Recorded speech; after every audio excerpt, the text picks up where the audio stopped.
Welcome to the deep dive.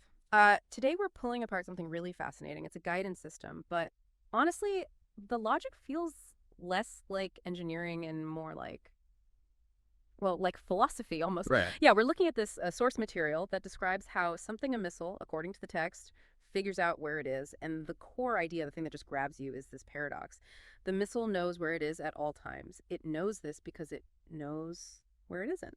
So, for you listening, our mission today, our deep dive, is to take that very abstract, kind of circular statement and, make it make sense. We want to break it down into practical bits. Deviation, variation, and error. How does this thing actually navigate using absence? That starting point is everything, isn't it? Knowing where it is because it knows where it isn't. That fundamentally sets up navigation not by, say, plotting points on a map, but by defining this negative space. The goal is always where it currently isn't. And think about what that means practically. For the main loop, at least initially, it doesn't necessarily need complex outside info like GPS or star charts. It's all about its internal sense of here the is, and this constantly updated idea of not here the isn't. So every single correction, every adjustment, it's all built on pushing the system towards that state of isn't. It's almost an anti-goal, you know. The target is defined by the fact that the system isn't there yet. We have to keep that idea in mind. Okay, right. So if the whole system pivots on this isn't idea, then the first thing it needs to actually measure, the first concrete number, must come from the difference between those two. And that's what the source calls deviation. Let's dig into that first calculation, deviation. The source is quite specific. It says the guidance computer gets this deviation by subtracting where it is from where it isn't or where it isn't from where it is. Simple enough, seems like finding a difference. But then there's this really odd bit tacked on, whichever is greater. Now, usually in math, a minus b gives you a result, maybe positive, maybe negative, tells you magnitude and direction. Why tell it specifically to pick the bigger number and, well, seemingly ignore the sign? That little instruction, whichever is greater, that's not just a footnote. It's actually a really fundamental choice about how this initial correction works. It's about priority. See, like you said, normally A minus B gives you directionality through the sign. Positive might mean go right, negative go left, or whatever. By forcing the system to always take the greater absolute difference, it's stripping out the sign. It's creating a purely positive number, a scalar value. So it's just getting the size of the difference, not the direction. Exactly. At this stage, it's pure magnitude. Think about it in terms of control systems, like PID controllers. This deviation calculation is basically the proportional component. It's measuring how far off target it is, how big the error is right now. Not which way to correct, just how much correction is needed. Precisely. It's quantifying the urgency. If the deviation comes out as, say, 10 units, that just means move with an intensity of 10 towards the isn't. Whether the isn't is technically calculated as being plus 10 or negative 10 units away doesn't matter for this initial command generation. The system only cares that the gap is 10 units wide. Okay, so it's about the severity. If the deviation is 0, theoretically it's exactly where it isn't supposed to be. Or rather, it's achieved the isn't state. If it's a big number, the correction needs to be strong. Yes. And the sole purpose here is to measure that gap between the current state and that desired state of absence isn't. And the moment it calculates this deviation, this magnitude, the source says the guidance subsystem immediately uses it to generate corrective commands. So it's not thinking about it, it's acting. That immediacy is key. This isn't data being stored for later analysis in this part of the loop. The calculation directly triggers an action. The size of the deviation becomes the input signal strength for the control surfaces, the fins, maybe thrusters, whatever it uses to maneuver. And the purpose of those commands, it loops right back to that core idea. It's to drive the missile from a position where it is to a position where it isn't. It reinforces that the target isn't a fixed point out there. The target is simply the state defined by the system not being there right now. And this makes it incredibly agile, doesn't it? How so? Well, it doesn't need a complex, constantly updated map of the world from external sources for this immediate correction.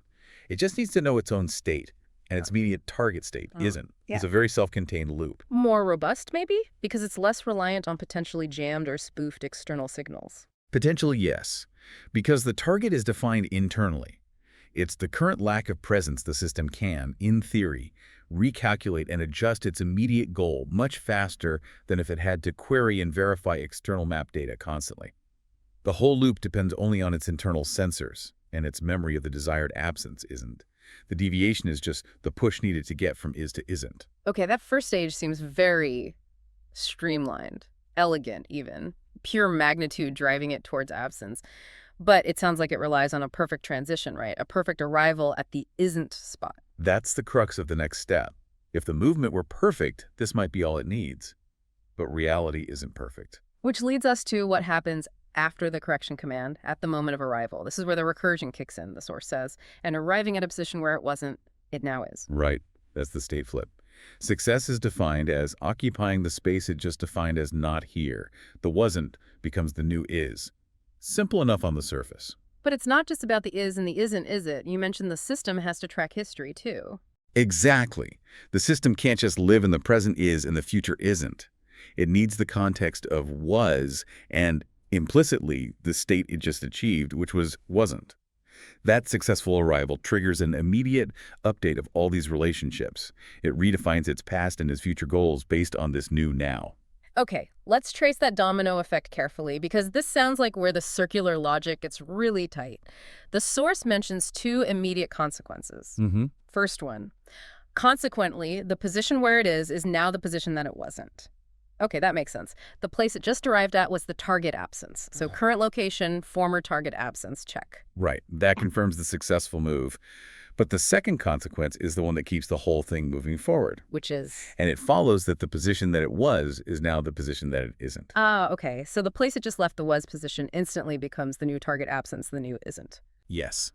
That's the engine of perpetual motion here. The system isn't flying towards a distant beacon, it's constantly flying away from where it just was. Its own history, its immediate past position, defines the next void it needs to move towards. So let me try to recap that swap. A successful move means, 1, the old isn't target becomes the new isn't, current location.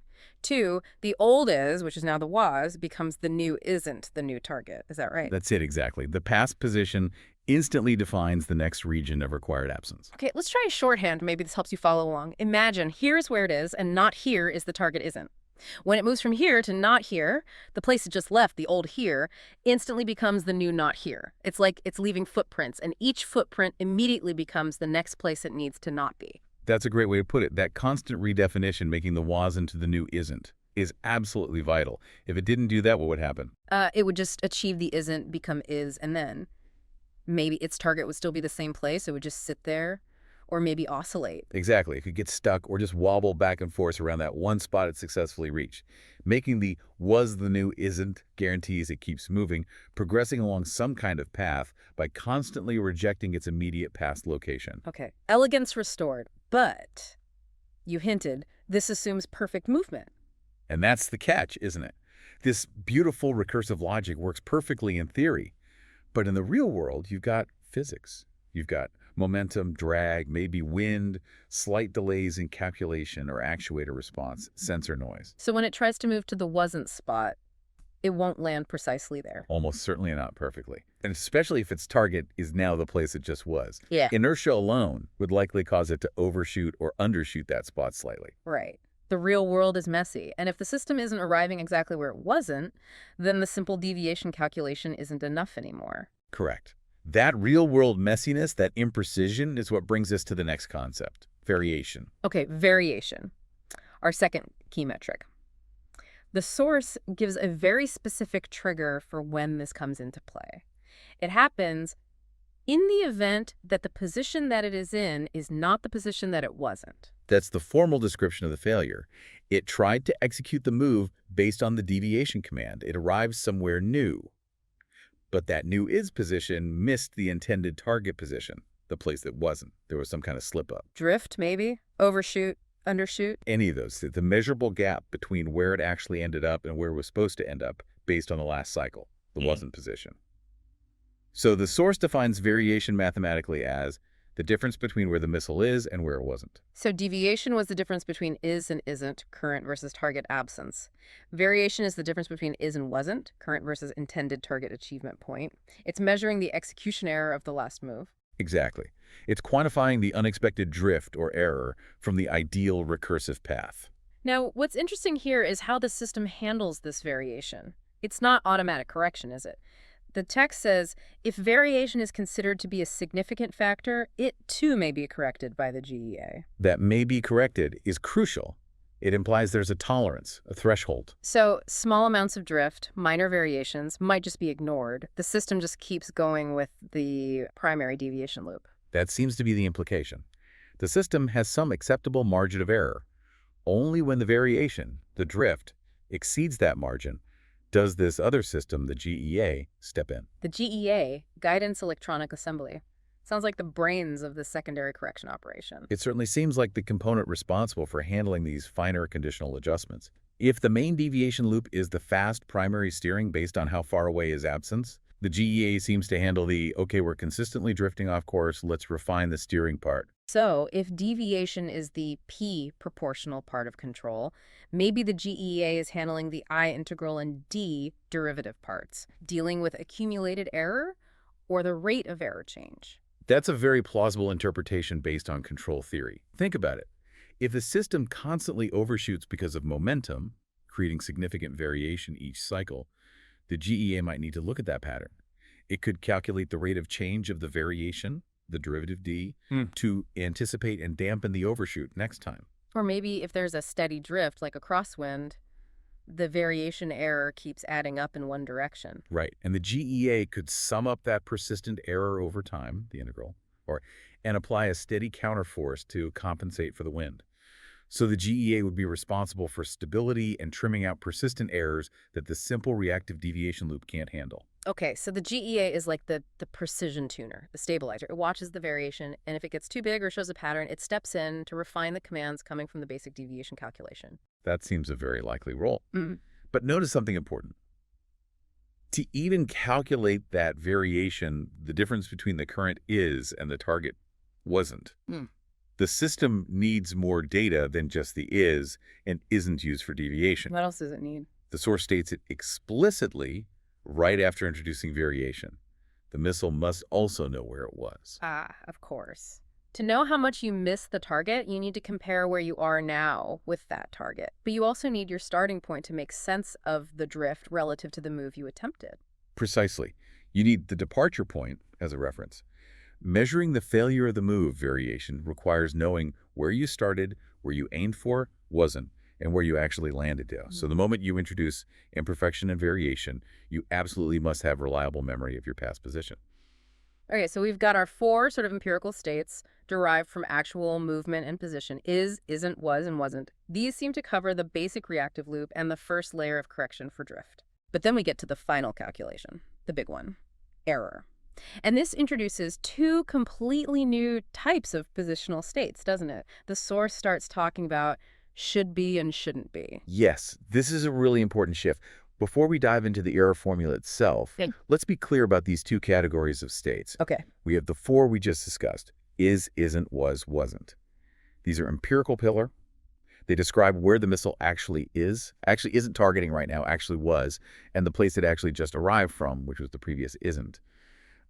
They are based on measurement and history. And the new ones, should be and shouldn't be. These are different. They're normative. They represent the system's idealized plan. Yeah. Should be is where the missile calculates it ought to be right now, according to its internal guidance plan and physics models, assuming everything worked perfectly. Shouldn't be is the corresponding ideal area of absence it should be avoiding if it were perfectly on track. So empirical is what actually happened, and normative is what was planned or supposed to happen. Exactly. Think of it this way. The deviation loop just reacts to the current isn't gap. The variation calculation compares the actual result to the immediate previous target, wasn't. But the error calculation needs to go deeper. It needs to assess the quality of the navigation overall. Quality in what sense? It needs to figure out why things might be going wrong. Is it just minor drift from the plan, which variation partly captures?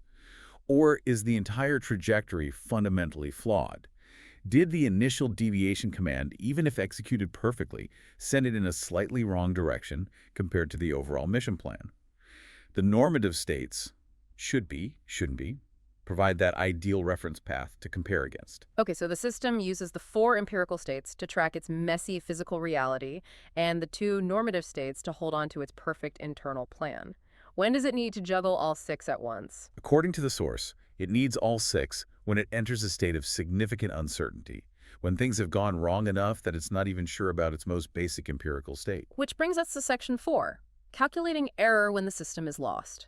Pretty much. The trigger scenario for calculating this ultimate metric, error, is quite dramatic. The source says, because a variation has modified some of the information the missile has obtained, it is not sure just where it is. That's the crisis point, isn't it? The accumulated drift, the variation, had become so significant, or maybe sensor readings are noisy, that the system's fundamental anchor, its knowledge of where it is right now, has become unreliable. It's lost confidence in its present location. That sounds bad for a guidance system. It's definitely not ideal.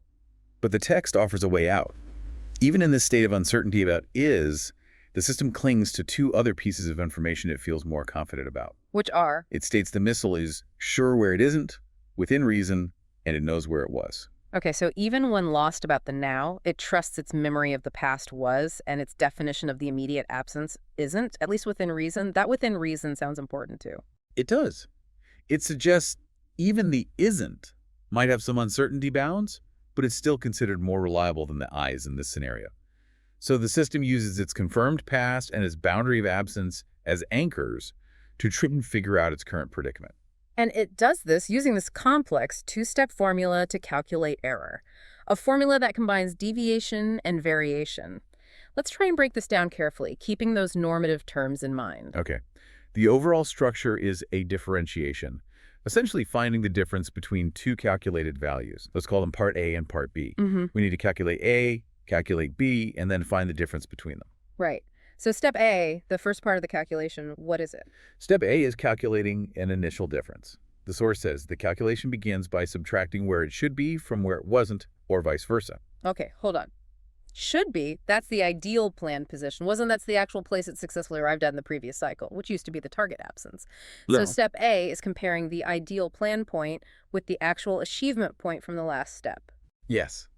It's measuring the gap between the perfect theoretical position it intended to be at, according to the plan, should be, and the historical reality of the absence boundary it actually managed to reach.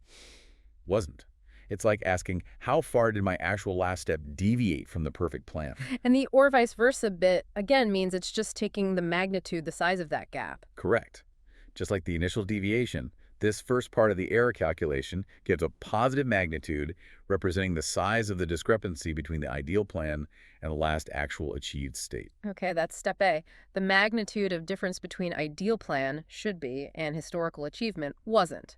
Now, step B, this looks more complicated. The result from step A is then differentiated from the algebraic sum of where it shouldn't be and where it was. Right.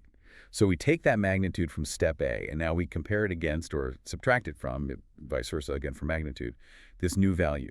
And this new value is an algebraic sum. An algebraic sum of two terms, where it shouldn't be and where it was. Let's unpack that. Where it shouldn't be is the ideal zone of absence, according to the plan. The perfect negative space it should be avoiding. And where it was is its last known confirmed reliable position, its departure point for the current messy situation. Yes. So step B involves adding together the coordinates or values representing its last known good location and the ideal place it's supposed to avoid shouldn't be. What does summing those two achieve? It seems like combining a real past location with an ideal avoidance zone. This algebraic sum is, I think, the cleverest part of building this comprehensive error metric when is uncertain. The system is essentially creating a composite baseline of certainty. It takes its most reliable piece of historical data, where it was, and combines it with its most critical piece of ideal negative guidance, where it shouldn't be. By summing these, it's constructing a reference point that represents the total weight of known factors, the confirmed past, and the ideal avoidance path. It's saying, okay, I don't know where I am, but I know I came from here, and I know I absolutely must avoid that area. Shouldn't be. Let's combine those certainties. So putting it all together. Calculate the size of the gap between the ideal planned position, should be, and the last actual achieved position, wasn't. Calculate a combined baseline by algebraically summing the last known good position, was, and the ideal avoidance zone, shouldn't be. Find the magnitude of the difference between the result of step A and the result of step B. That's the process. It's comparing the measured deviation from the ideal based on the past achievement, step A, against the synthesized baseline of past certainty plus ideal avoidance, Step B.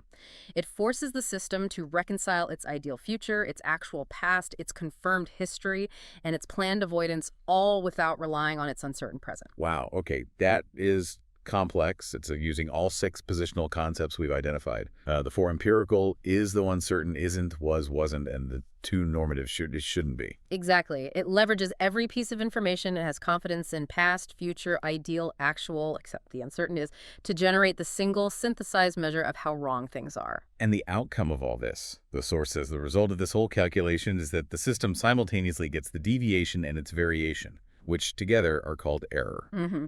That final number, that error value, isn't just one thing. It somehow encapsulates both aspects of the problem. How far off the desired track it is, deviation in a broader sense, and how much of that is due to drift or execution problems, variation. So this incredibly complex 6-state calculation boils down to one number that tells the guidance system everything it needs for a major course correction when it's fundamentally lost. That appears to be the claim. It's the ultimate failure metric, generated only under maximum uncertainty, using all available reliable data points, presence, absence, history, and ideals to quantify exactly how far it has failed relative to both its plan and its execution. The paradox resolves by measuring failure against multiple dimensions simultaneously. Okay, let's try and pull back and summarize what we've unpacked here. This has been quite a journey through recursive logic. It definitely has. This deep dive really shows a system built on some pretty unusual, almost philosophical ideas about navigation. But we can boil it down to those 3 key metrics. Right. Go ahead. Okay, first we had deviation. That's the basic engine. The raw size, the magnitude of the difference between where it is right now and where it isn't, the immediate target absence. It's the quick react, proportional driver, how far is the void. Got it.